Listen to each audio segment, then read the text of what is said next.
Welcome back to the deep dive. Today we are lacing up and plunging straight into one of the most persistent, maybe frustrating health paradoxes out there. Running. Yeah. It's so accessible, right? Affordable, fundamental for health. Millions rely on it. But I mean, for so many people, the journey just stops. Injury is the #1 reason people quit running.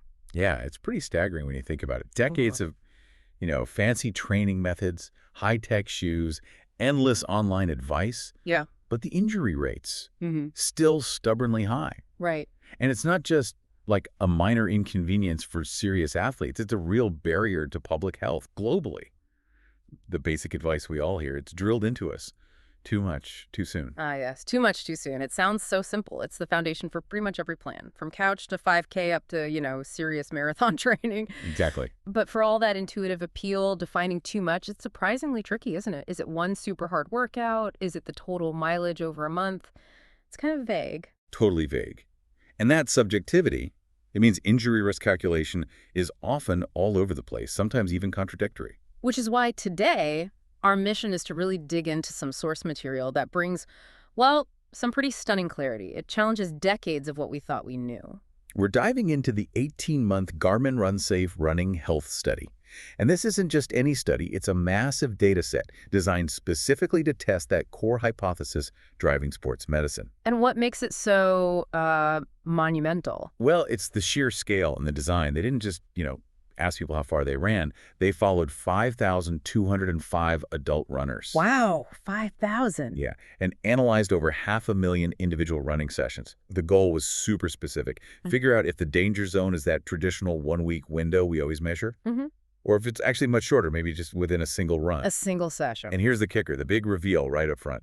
The study found that those traditional weekly load metrics, the ones baked into research, programmed into pretty much every GPS running watch from Garmin, Apple, you name it. Yeah. Statistically, they were not associated with a higher injury risk. No, not associated. So they basically failed to predict when someone was about to get hurt. Failed. Yeah. Completely. In fact, we'll get into this, but some metrics even showed an inverse relationship, suggesting they're, well, kind of useless for predicting running injuries. Okay. But the opposite was true for that single session spike. One single risky run. That turned out to be the dominant predictor. Okay, let's definitely unpack this. We are diving deep into data that seriously challenges the advice runners get everywhere. You might find out your running watch is measuring the wrong thing entirely. Okay, before we tear down the old ideas, let's just remind ourselves of the existing consensus. Context is key here, right? To see how big a shift this really is. Absolutely. For decades, the belief has been that overuse injuries, plantar fasciitis, IT band stuff, runner's knee, they build up gradually. Right, microtrauma accumulating over time. Yeah, the idea is you push the tissue just a tiny bit beyond its repair capacity, day after day, session after session. And that's where those rules of thumb came from. Exactly, like the famous 10% rule. You hear it constantly in running circles. Don't increase your weekly mileage by more than 10%. Been around forever, that one, since the 70s, I think. Pretty much. Simple, easy to grasp, and it centers the risk squarely on that weekly total. And then scientifically, the big one trying to quantify this gradual risk is the acute chronic workload ratio, the ACWR. Can you break that down for us? Why did it become such a standard? Sure. The ACWR is kind of the gold standard in modern sports injury research, especially team sports.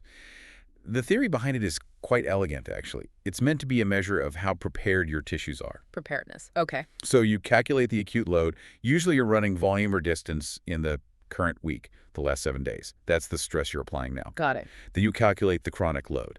This is typically an average, often weighted over the previous 3 or 4 weeks. That chronic load represents your body's built-up fitness base, its resilience. So it's basically current stress divided by recent capacity. Yeah, exactly. Simple ratio. Acute stress over chronic capacity. A ratio of 1.0 means you're doing about what you're used to.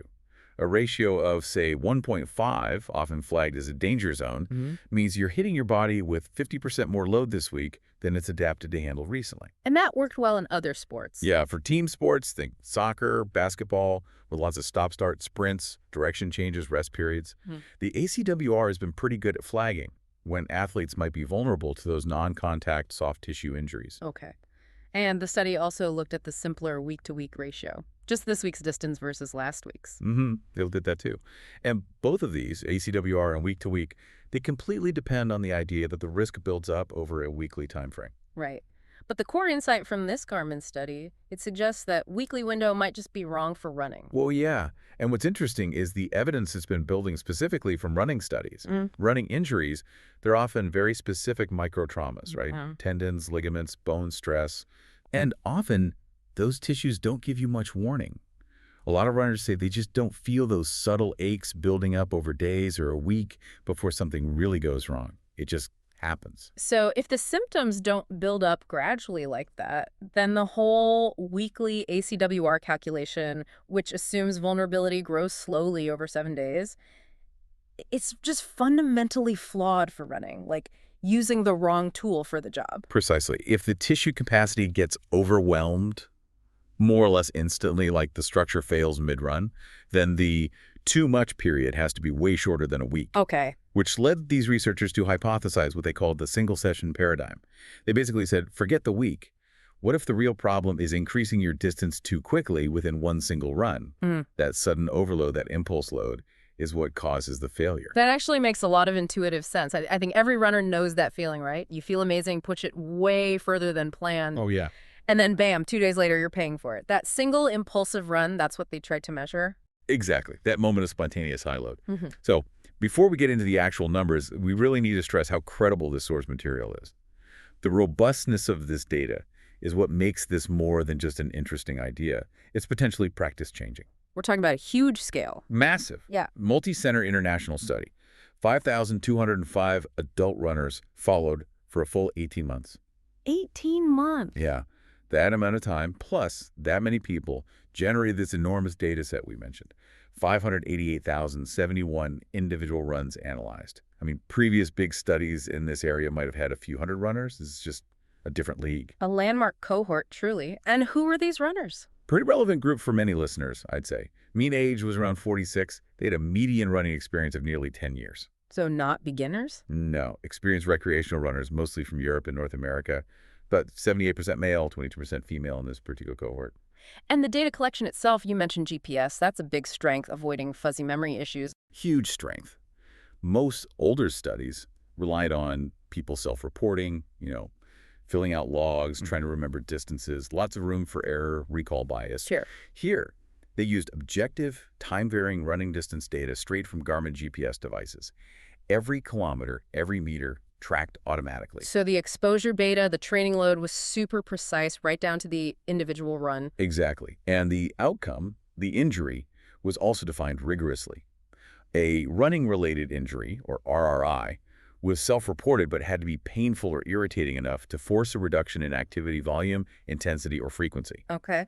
They focused mainly on 7,311 overuse injuries for the core analysis. But they also tracked about 500 traumatic injuries, falls, sprains, sudden impacts as a separate category, competing risk. Okay, now the critical part, defining that new single-session metric. If the hypothesis is about the impulse of one run, how did they actually calculate the risk for any given run? They came up with this really neat time-varying ratio. It's key that it changes over time. The calculation itself sounds almost too simple. You take the distance of the current run, Okay. and you divide it by the distance of the longest run you did in the preceding 30 days. 30 days. Why 30 specifically, not 6 weeks or 2 months? Good question. The 30-day window was chosen because it reflects your most immediate, recently proven maximum capacity.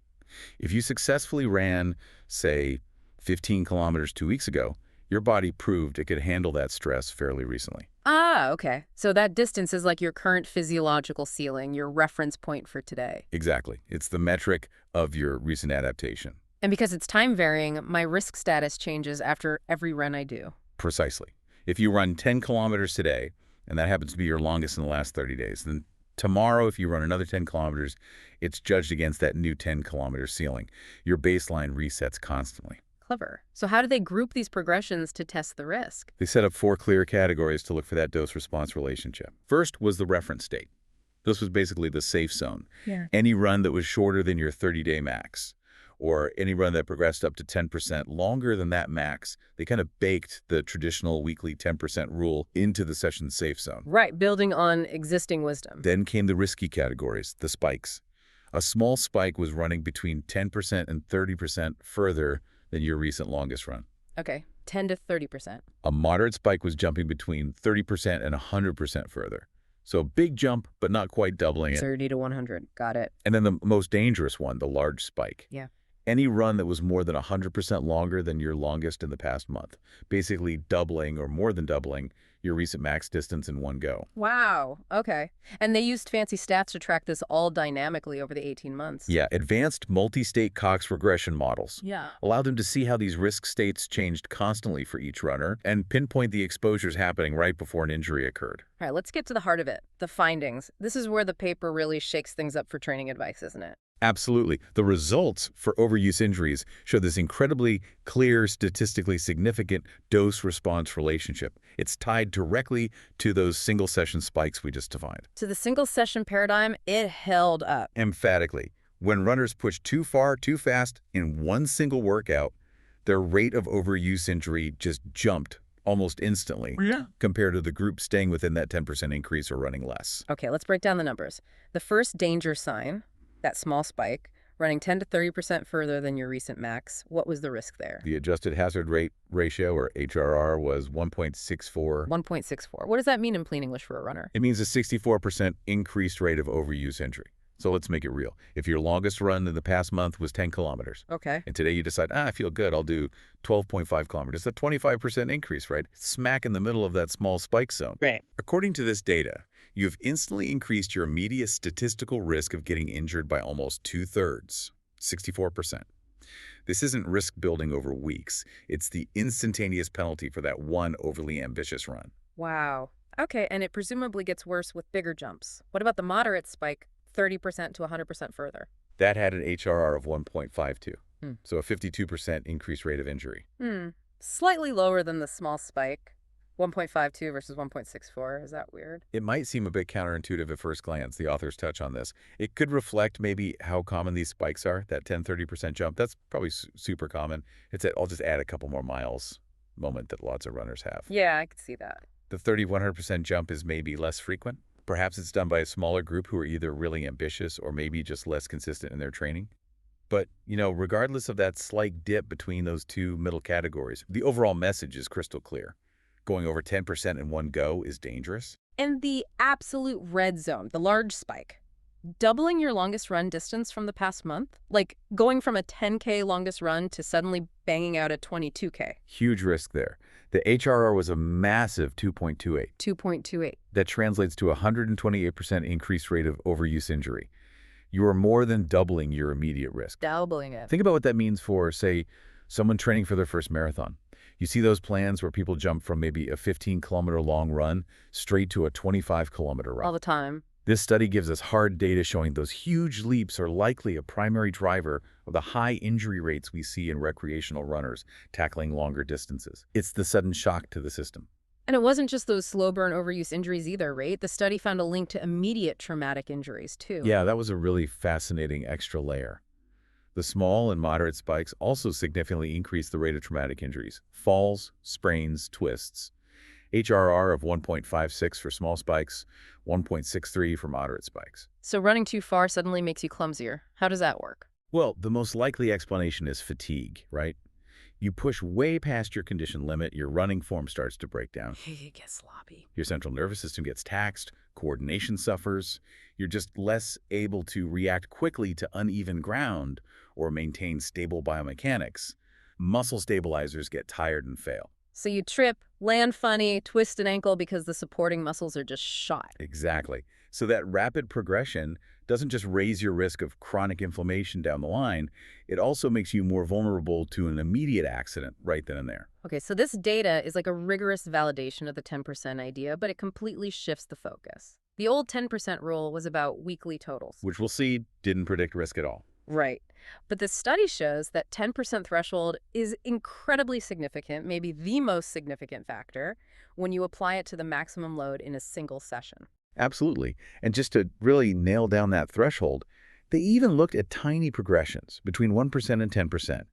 Even that small increase showed a 19% higher injury rate.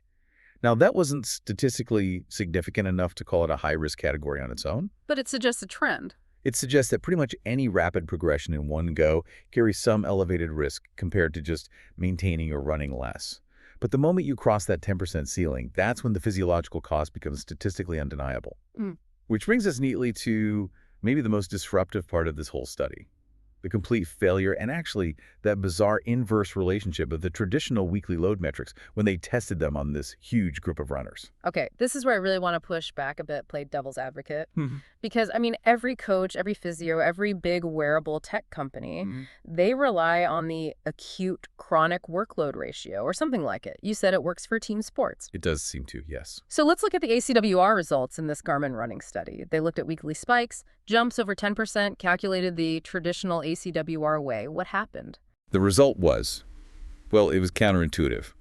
Almost baffling if you come at it with that team sport mindset.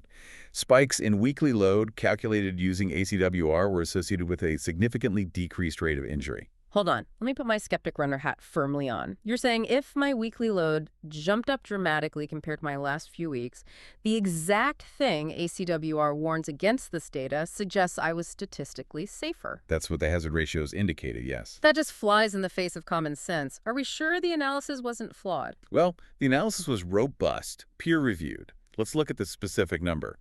The large spike category for ACWR, where the current week's load was more than double the chronic average, that had an adjusted HRR of 0.75. 0.75. Meaning those runners who hit those really high weekly ACWR spikes actually had about a 25% reduced injury rate compared to runners with stable weekly loads. Okay, so for runners, ACWR isn't just useless, it might actually be giving bad advice if someone's deliberately trying to keep their ratio low, thinking it protects them. Based purely on this observational data, there's a plausible interpretation. But we have to try and figure out why this inverse thing is happening. This is where we need to connect the dots back to the single session finding. Okay. The paper mentions selection bias, right? Right. That's one strong possibility. Maybe the runners who can tolerate huge weekly spikes without breaking down are just different. They might have naturally better biomechanics or be genetically more resilient. Or maybe they're just really good at recovery, sleep, nutrition, strength work. Exactly. They only manage to hit those high ACWR spikes because they've built such a solid foundation. Their overall fitness is high. So the metric isn't really capturing risk for the average person. It might just be accidentally identifying the most robust, high-performing runners in the group. That makes sense. The ones who can handle it are the least likely to get hurt anyway. But you mentioned a deeper mechanical reason linked to the single session idea. Yes, and this is the core synthesis, I think. The ACWR fails because it aggregates everything over the week. It smooths out the data, focusing on the total load, and completely misses the critical peak load event. Give me an example. Okay, imagine a runner. Their chronic load, their average, is 30 kilometers a week. Okay, 30K average. This week, they do 2 easy 5K runs. Then, on the weekend, they feel amazing and impulsively decide to run 25 kilometers. Big jump from their usual. Their total for the week is 5 plus 5 plus 25 equals 35 kilometers. Their ACWR is 35 divided by 30, which is about 1.16. 1.16. According to ACWR guidelines, that's usually considered perfectly safe, right? Low risk, green zone. Totally safe according to ACWR. But what if that runner's previous longest run in the last 30 days was only, say, 15 kilometers? That 25-kilometer run represents a 66% increase over their recent maximum single-session distance. That puts them squarely in the moderate spike category we talked about earlier. Which carried a 52% increased injury rate. Exactly. Yeah. The ACWR gave them a total false sense of security because it averaged the week. It completely masked the dangerous spike within that single 25K run. The week-long view just smooths away the danger point. It averages away the peak stress event. The danger in running seems to be that impulse load during one sustained, repetitive activity overwhelming the tissue's recent maximum tolerance. ACWR, successful in team sports maybe because it captures lots of short, intense bursts over a week, just misses the point for the mechanics of distance running injury. And the simplest weekly measure, just comparing this week's total to last week's total, the week-to-week ratio, any better? Nope. Equally useless, according to this study. They found no significant relationship at all between changes in the week-to-week ratio and overuse injury risk. And that actually backs up findings from other studies looking at novices, youth runners. It seems that simple week-on-week comparison just doesn't predict injury in runners. So putting it all together, the big message is The danger isn't this slow, gradual overload across weeks that might even weirdly look protective in some data. The real danger is that sudden, catastrophic overload in one single high-stress run that pushes you way past what your body proved it could handle very recently. That seems to be the unavoidable conclusion from this massive data set. Okay, this is fantastic because it gives us really specific, actionable advice. That's what people listening want, right?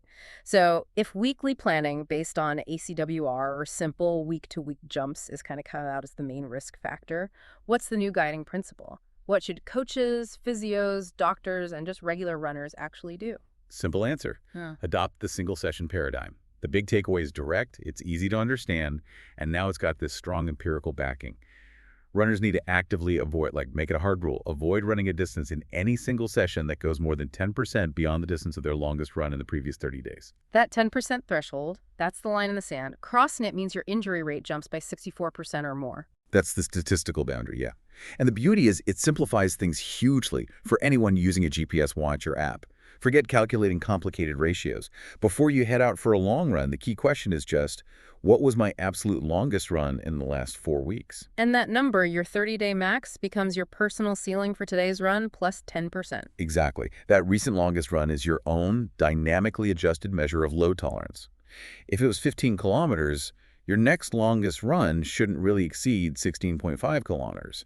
That's the metric that actually predicted risk in this huge study. Now, you need to add the important nuance here. The study authors were careful about this. This 10% single session rule isn't a free pass to ignore overall training structure, is it? No, absolutely not.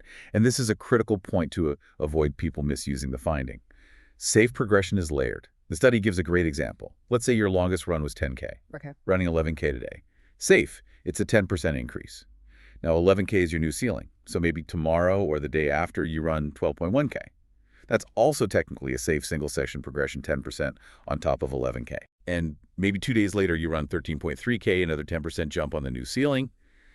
Each individual run stayed within the 10% rule relative to the immediately preceding longest run. If you string those together, 10K, then 11K, then 12.1K, then 13.3K, all within maybe 4 or 5 days. Exactly. Your total weekly volume has suddenly shot up massively compared to your base. And maybe more importantly, you haven't given your body enough recovery time between those progressively harder, longer efforts to actually adapt. So the single session rule protects against the immediate shock load, the impulse failure, Yes. but it doesn't automatically protect you from just chronic overtraining, burnout, or simply not recovering enough between hard sessions. Precisely. The ideal approach is still a well-structured weekly plan, one that respects that 10% maximum single-run increase rule for your longest run of the week, but also builds in proper rest days and manages the overall weekly volume increase gradually. You still need common sense about total load and recovery. But the study strongly suggests that if you have to prioritize one thing to minimize immediate injury risk, it's respecting that single session ceiling above all else. That seems to be the clearest signal from this data, yes. Controlling the peak load is paramount. Okay, now, every good piece of research has its limits. We need to be critical here. This was a huge study, but it was observational, right? That's the main caveat, yes. Observational research like this is brilliant for finding strong links, identifying risk factors, which this did incredibly well. But it can't definitively prove cause and effect for prevention. Meaning? We can say with high confidence that running more than 10% beyond your recent max is associated with a higher injury rate. It's dangerous. But we can't yet say with absolute certainty based only on this study that telling runners stay below 10% will definitely lower their overall injury numbers in the future. It's the difference between spotting danger and proving a safety measure works. So what's needed to actually prove the preventive effect? Well, the gold standard would be randomized controlled trials, RCTs. Or, as the authors suggest, maybe some very sophisticated statistical techniques that try to mimic a trial using observational data, like target trial emulation. So you'd need a study where you randomly assign one group of runners to strictly follow this 10% single session rule. And a control group follows, say, traditional weekly plans, or just does whatever they normally do. Then you track both groups and see if the 10% rule group actually gets injured less often. That's how you move from strong evidence to confirmed prevention strategy. Makes sense. Another point, the study used running distance as the main measure of load. Is distance the best way to measure load? It's probably not the perfect physiological measure, no. Distance is more of a proxy for stress, The authors acknowledge this. Ideally, you'd maybe want to incorporate speed or elevation gain, maybe running power if people have the tech, heart rate, even just perceived exertion. Those might give a truer picture of the actual strain. But distance is easy. But distance is universally captured by GPS devices. Everyone understands it, which makes it super practical for a study this big involving thousands of people in the real world. For giving broad, actionable advice, distance works well enough, even if it's not physiologically perfect. Okay. And lastly, what about applying this 10% rule to specific groups?